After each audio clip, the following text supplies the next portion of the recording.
Sandvig with us today from the University of Illinois at Urbana-Champaign.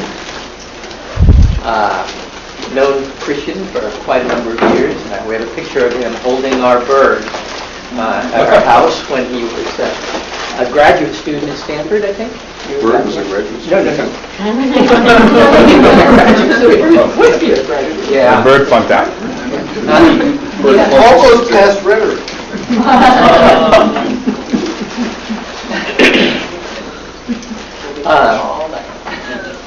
Christian has done a lot of work in the area of the internet, of the digital divide, of work on the electromagnetic spectrum and mobile phones. And he is a person who actually has won an NSF career, young scholar career award, which is very rare. There are not many of them. Actually, there are two of them in the communications department because his colleague, Michelle Shoemate, also has one of those. And Michelle, as some of you know, is a graduate of our program. So if you want to get a Young Career Scientist Award, go to a really good program on the West Coast, go to the University of Illinois as an assistant professor, and maybe you'll be the third one to have one there. 2 jobs open. Maybe you want to talk about that instead of you. Also wanted to mention that Christian has been a visiting scholar and visiting professor at Oxford University, at MIT, at Toronto, and at another place. Harvard? Harvard. How could I forget Harvard? I didn't want to say it. I wanted you to say it. Good. So we're delighted to have him here with us today. And topic, as he says, is Video Kills the Internet Star. A takeoff, as many of you know, of a song by a similar title. I'll let Christian talk about it. How many people can name the song, the band, excuse me? It's very obscure. Does anybody want to give it a shot? Do you know the name? The Buggles. The Buggles. Yeah, it's the Buggles. That's very good. I had to look it up. Did you look it up? No. No. You just love the Buggles. Yeah. All right. Okay. Well, I'd like to start my talk with a cute puppy, as befits something to do with YouTube. I don't know if you're familiar, but there's a really wonderful documentary that was on This American Life a few years ago that I really recommend to you. And the documentary is the story of something called Chanimals, although it had different names at the time. So this basically is a daughter's retelling of her father's quest to start a new television network in the 90s. And so basically her father, admittedly an eccentric, had taken a video camera and taken all of these pictures of puppies and kittens, and he had the idea that there would be a television network consisting only of puppies and kittens, and it would be much loved and make a lot of money. And he even went so far as to get official screen tests for the audience for what this television network might bring in. He found that it generally scored better than USA and Court TV, and that it would, there was a good, if anyone remembers the 90s, and so he thought he had a great argument. And so he took this idea of Chanimals. It was called a variety of different things, but I'll just say Chanimals. He took this idea of Chanimals, and he took it to a bunch of media barons, and the media barons, as Ted Turner, they all said that they said no. And then he tried to figure out how much money it would cost to start the network himself if he didn't get the approval of a media baron, and the estimate he got was about, you should raise about $19 million, and then you can buy your way onto distribution on cable networks. And so basically the verdict, and the documentary is wonderful, it actually has correspondence with these media barons in it. The verdict was that having a sort of video channel only with cute animals on it was too weird, and that it would not draw an audience. So that was the verdict. But of course, today we have YouTube. It seems like we've in some way come to an entirely different place in our thinking about video, and that's partly what my talk is about. What I'm going to do for the next 40 minutes is I'm going to talk about and then somewhat attack some assumptions about online video using YouTube as the example. So the three assumptions I'm going to talk about today, you're probably familiar with already. Maybe you even share them. One is that the distribution bottleneck in video has been solved. So we know that you can make your own video right now and you can put it on YouTube, and nothing like that existed in the 90s, and that's why there's that amusing documentary about Ted Turner shaking his fist. The second assumption that we have about video is that online video is nothing like television programming, or that it's totally new and daring and exciting, this crazy space.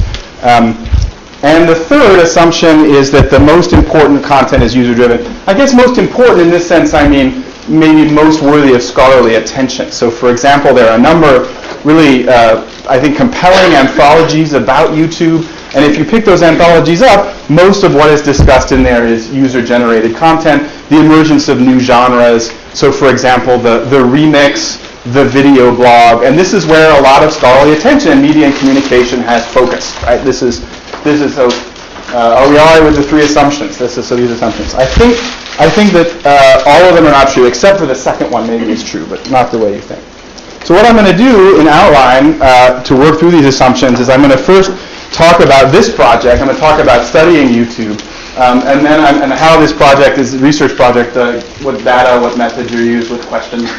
Then I'm going to talk about the era of YouTube in which it was doomed, in which it was sure to fail. Then I'm going to talk about the present era in which it's profitable and it's a wonderful thing. And then I'm going to talk in a little bit of a larger level about what this means. And the television under construction is a phrase from historian Jonathan Stern that I'll explain in a second. I'm going to end by talking about future research in this area, which I frame as about algorithms and media. All right. So one of my inspirations in this project about online video was that Nicholas Garnham wrote a book in the 90s that's right at the beginning of the 90s, I think 1990. It's out of print now. It's obscure even in its heyday. It was called Capitalism and Communication. And I have it on my shelf. So I picked it up. I don't know exactly why, but I picked it up and I happened to open it to a chapter and it was entitled Video. And I thought, oh, Nicholas Garnham is a smart guy. He wrote a chapter about video in the 90s. I wonder what he has to say about it. And I was stunned by the fact that his analysis of what then was called community media or community video seemed exactly what you could say today about YouTube, except you would just have to go through and cross out all the stuff that was in there about, what was it in the 90s, the cable access channels and handheld video cassette recorders and so on. And I was stunned by this. Having been a fan and a practitioner of political economy for some time, I'm aware of Nicholas Garnham's great contribution in that field. This is what he says generally about in an interview actually about YouTube, among other things. He says, I've always been dubious about calls for the subversion of the division of cultural labor. No group can share artistic products among itself without some sort of gatekeeping. And so his argument about community media in the 90s, actually in the 80s, I guess he must have written that in the 80s, was really that what people who were excited about community media were doing is they were mistaking interpersonal communication for mass communication. So that was basically his argument. He said, it's really great that people can make little videos of funny things like cute cats, maybe, or their children, and show them to each other, but that's not the same as the subversion of the division of cultural labor. It's not the same as gathering a gigantic audience or having a culture industry. And it's not clear that if you making your own videos easier, that you're really ever going to break in to this cultural industry. I'm also a great fan of Matthinman. I don't know if you know his work. Hinman published this just fantastic book in 2009 called The Myth of Digital Democracy. I don't know, is he this is a Hinman crowd? Anyone know that book? Everyone? Two people. All right, well, let's see. Okay, well, anyway, what Matt did, he was talking about politics, and he's a political scientist. But what he did is he basically went through the internet and tried to compare online forms of attention and political participation to offline forms. And he found this great conclusion that says, by most social science metrics, online audience concentration, I would say, always meets or exceeds that found in most traditional media. So he had his book-length argument that online, what we're seeing is just amazing amounts of concentration, more so than with the traditional media. A simple example of his thesis that he uses would be to think of newspapers. So in newspapers, maybe you guys read the Los Angeles Times, maybe you don't.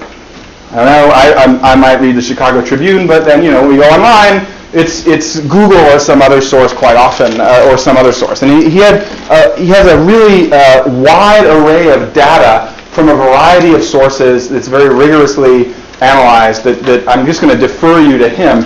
But for our purposes, one of the interesting things that I'll come back to later is that he says it's the link structure of the web that really has to do with a lot of the concentration. So the idea in his argument there is that the link structure in the web is a virtuous cycle where once something starts to be popular, more and more attention is pushed toward it. And things like search engines use the link structure in their algorithms. And so they have a tendency to push content toward things that are already popular. And so this then creates a kind of concentration engine, he would say. But anyway, he was talking about politics. But he did many of these analysis just generally on websites generally. And so that's why they're applicable to this talk about YouTube. So and then one last sort of precedent for this research project is that in the press and in the industry, there's a sense for a while that that video was going to sort of go the way of music. That its days were numbered. Don't sit back and smile, NBC Universal, because someone's going to come along, maybe Apple, and knock you off your perch, and then we're going to see a totally different industry as a result. And that impression that was sort of in the air for a while in the mid-2000s has really gone away. And now it's sort of seen like, well, as Brian Stetler is the television critic for the New York Times, he says, people were for a while were thinking about the end of television as we know it, but now it seems more like there's some sort of weird symbiosis going on, and it's not going to be the same as music. And so this is something to be investigated. Okay, so now on to YouTube. So I was delighted about YouTube. I love YouTube. I'll say that right now. I'm going to say a bunch of bad things about it later. So I just want to make it clear. I love cute cats. I love puppies. I love YouTube. I really like it. I spend a bunch of time on it. And I was excited about the sort of promise of it initially, just as the people Garnham was writing about with respect to community media were excited about it. I mean, it seemed to me fascinating that you could have a video like this one, David After Dennis, one of the most popular videos on the internet by many measures. And it's basically a real estate agent in Florida who makes a funny video. If you haven't seen it, you should see it. But he makes a funny video of his son on drugs after the son goes to the dentist, right? So he's on, laughing gas, I guess. And then, he noticed 100 million views there. And he signs up to the then nascent YouTube partner program. And then in the first 2 years of this, I think it's a very short video. It's a 3-minute video. In the first 2 years of this video being online, he says in the public that he received $100,000 in revenue from this video being on YouTube. And so it's fascinating that you could have someone without any background at all in production. It's true, this isn't exactly a genre breakthrough, right? I mean, it looks a lot like what we might see on America's Funniest Home Videos or something. It's obviously a home video. It's not like YouTube is birthing new cultural forms, but at least you have this access to the distribution network for video that was previously impossible, and he's getting paid for it. And there's a bunch of examples other people have made about what have been claimed to be truly new cultural forms coming out of YouTube. I mean, video blogging is probably the most cited example, the remix as well. There are some other more obscure ones. So videos related to disability have been highlighted as something that would never be produced by a traditional television studio system, but are now sometimes quite popular on YouTube. So there, I would recommend the video of the girl who gets the hearing implant for the first time, and so turns it on, and you get to see what it's like to hear for the first time. Some of you have seen it. You're nodding. It's a great video. There's also the sort of montage created by the autistic child to show what it's like to be autistic. And so there's a bunch of things that, it seem pretty interesting and promising about YouTube and the distribution bottleneck. YouTube is the place we want to focus if we're talking about video online. March is the most recent industry data I found. You see that YouTube is reaching about 82% of US online video viewers. It's one order of magnitude larger than its nearest competitor for video. It's really the place to go for video. Some people have said that Facebook and social media are are really taking that away, but that doesn't seem to be the case because they tend to link to videos that are actually hosted by YouTube, and the growth rate at YouTube continues. If you look at YouTube's demographics, in case some of you aren't on YouTube as much, you don't know, I mean, the demographics really are not that far out of line with the United States population. So, you know, you've got 70% of people without a college degree. The largest age decade on YouTube is the 45 to 54 age range, and so on. Just to give you an idea, the DoubleClick ad planner uses this proprietary thing called affinity score to tell you what demographic a particular website is about. So if you found a website that was really focused around a demographic, you might find an affinity of 200 times, maybe 100 times, sometimes 10 times, but here you don't get any, you don't get much in the way of affinity for it anyway. So YouTube is, if not everybody, it's a lot of people. It's not it's a majority female anyway. So to investigate these ideas about YouTube, partly my own fascination, but also this realization that Nicholas Garnham appears to have been writing about YouTube in the late 1980s. I'm an empiricist, so I thought, well, all right, number one, let's do some political economy. So by that I simply mean I want to look at public documents about YouTube, including financial statements, news reports, and so on. I don't have any privileged access to YouTube, so I just mean that I'm looking at public documents to try and understand the evolution of YouTube as a distribution medium. The second way that I'm investigating this is a participant observation, and by that I mean I decided I'm going to have to become a popular YouTube person in order to understand what it's like. So I had to break the threshold to become a YouTube partner, which was at this moment I just shouted out for joy when I got this message, because it means that one of my videos has broken the threshold and I am now eligible to apply to be a YouTube partner and participate in revenue sharing, so I can see how that works. And it was very, very hard to do. I did it unfairly by stealing someone else's video, because this is research and I'm not actually a YouTube maker, and I don't. So anyway, and it turns out the threshold for me was 20,000. Once I got 20,000 views, I got this guy. So that's the participant observation piece. And then finally, I wanted to construct a sample of what was popular on YouTube, in part because so much of Garnham and Hinman's arguments were about popularity. They were about that there's still a gatekeeping function that's happening with the new media forms, and to understand it, you have to have some data about what people spend their time doing on, say, YouTube. And that would mean not necessarily just saying, oh, here's a fascinating video of, say, the autistic montage I mentioned, or David After Dennis, but rather to get some sense of what's going on as a whole, which is actually quite difficult because YouTube presents some really remarkable sampling problems. To give you how we did this, I am extremely indebted to MIT Free Culture, of which Alex was a member, for these data. So basically, what happened is that MIT Free Culture wrote a crawler that went to YouTube about every day, and then it asked YouTube what were the most popular videos were that day, what were the top rated videos that day. And then as kind of a check on it, it also went to dig, because initially MIT Free Culture had the idea that a lot of YouTube links were sort of interpersonally exchanged, and so if you could find what links people were sharing through dig, which is a link sharing system, then that would be another measure of popularity, and it would sort of provide a cross-check on what YouTube was saying about itself. And then they tried some other mechanisms like keyword queries, and then so this was MIT Free Culture here.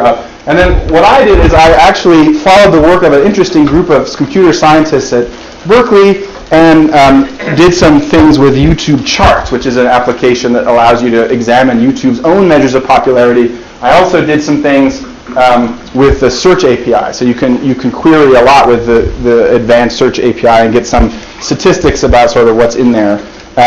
When I wrote the abstract, I was sure that all of the analyses for this talk would be done, because I was invited very kindly by Peter some months ago. That isn't exactly the case, so this is an exciting opportunity for you to provide early feedback.